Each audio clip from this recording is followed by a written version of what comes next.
Gentlemen, we have called you together to inform you that we are going to overthrow the United States government.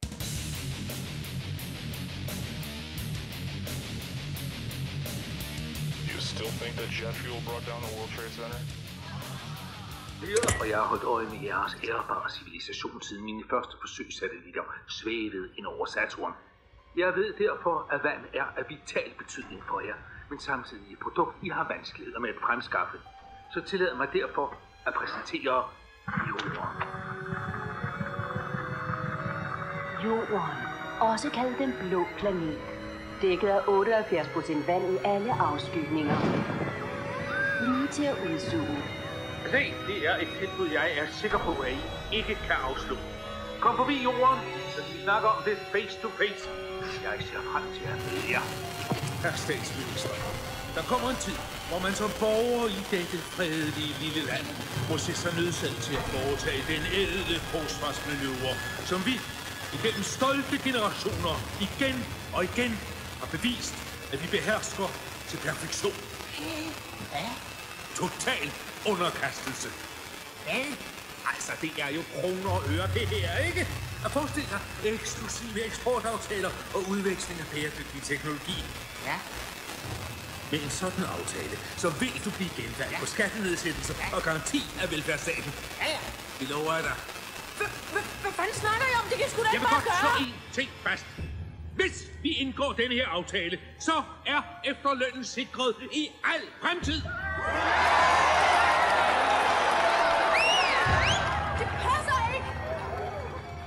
Rumvæsenerne er fjendtlige! Jeg ved det! De har myrdet vores astronauter! Ja, ikke så snart har man taget et fantastisk initiativ, der skaber vækst og velstand i vores samfund, før de venstreorienterede, paranoide økoklipper dukker op på deres små snuskede jordhuller. Sådan vil det altid være. Der er dem, der nægter at tro på fremskridt. Og vi ægte danskere, vi kan vist hurtigt blive enige om, at dem, der modarbejder fremskridtet, er landsforrædere.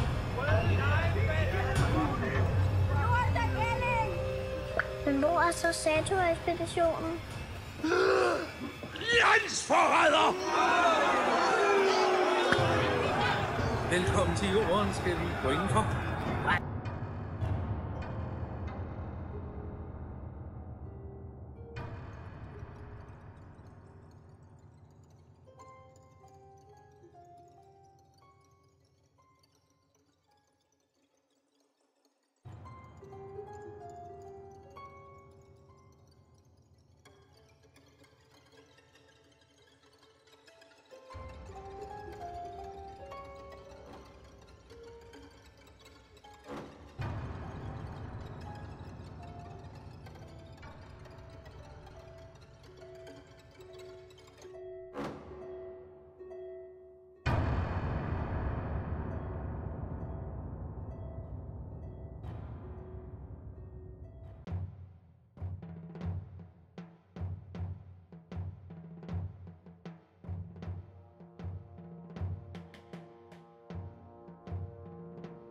This constitution is nothing but a license for oil companies and foreign interests to destroy my beloved Wadiya.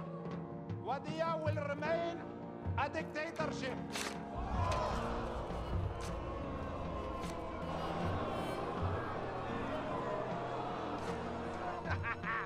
Woo!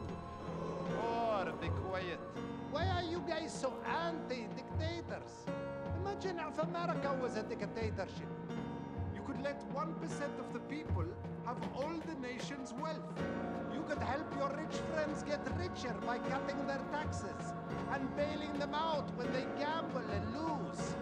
You could ignore the needs of the poor for healthcare and education.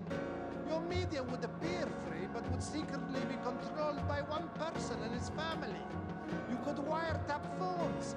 You could torture foreign prisoners. You could have rigged elections. You could lie about why you go to war. You could fill your prisons with one particular racial group, and no one would complain.